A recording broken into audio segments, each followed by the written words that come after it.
Sa tumuod kam sa diri, pamati kam, may kit mga panhidada, urupod, nga kumbaga sa teleserye, kontrabida. Kontrabida. Di ba? Nga tanan saat ginlalabtan, bisan taman diri siya ginlalabtan. Gimpapansin saat nga tanan. Halimbawa, nanuman ini siya, nagpapinakayaman niya, man di man mayaman. Kung ikaw man nga kablas, nagliliwan ka man sin maupay, gipapakaupay mo manim kalugaringon, bisan naman itong ukay-ukay, bisan naman itong sinutan, gipapakaupay mo. Pag ngangaranan ka sin feeling mayaman ba an magsulot ka sin bado nga ginpakaupay mo man basi diri ka man umungod pag maging pobre naman na pag tinukuron?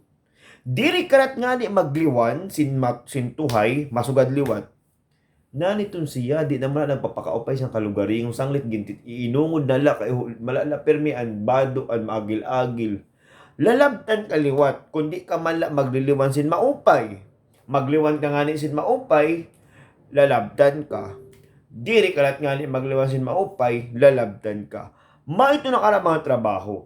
Nga tanan, nga tanan nga himuon mo, papakialaman ka, papansinon ka.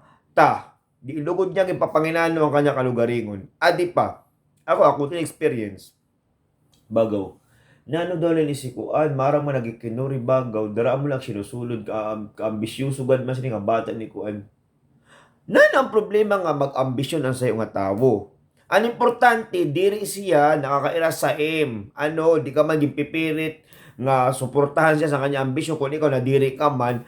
Kundi siya sa'yo nakakairas, pasag dito siya mag-ambisyon. Kaya kita nga mga pobre, ang mga pobre nga suwadsak sa ak, di saan to, wabang pagyaman, anyaon la kita, ambisyon, mga pangarap, mga hingyap sa kinabuhi, nga ang pagtalinguha nga makabot ito yung ambisyon. Kung nasa yung nga tao, asa yung estudyante, asa yung nga umangkon, nagtatalinguha, di masayim nakakairas, pasag di. Kung diri ka anda mumatag sa nim suporta, bis naman ito moral support, ay nala sinliya, pasag nila ito siya. Diri nga ikaw, nga tanan nakatado mo, umuling kulop, ito nga bata man doon ko, nauli kulop na. Maram ka sa kanya mga schedule nga kulop na nauli. Di ba? Ayaw si Ton. Naman. Ang kuri kasi, sa mga ibang mga tao, dirami nga mga tao good talaga nga, inakatar ang ibang mga tao, pero ang kanya balay nagdudukalo. Naman. Balitaw ikaw si Ton. Kung diri ka makakahatag mga words of encouragement, moral support, ay nala sin paglilinata kay saka maram kam mas masuol pa, mas mahadlat ang naibibilin nga samad sa mga lata nga da sa nga tawo kumpara sa physical. Totoo ko lang iton. Ako danas ko manini, ako manini ginagian, dili ko kakuan kay nagpatawad naman nga kuang ko diri ako nag-uukot, nagkagurugabihan ako sa bungto, na ko nga kuan, pero gisugad sa galunga ringon nga maaram ka nag-uukot sa pag-eskwela, anak mga grades mag-upay man, as long as you know to yourself, wow, English no, you know to yourself that you are doing great, you are doing better, so you don't need to take revenge on, wow, talaga, nag-aram mo talaga sin maupay kayo nakaka-English na, di ba?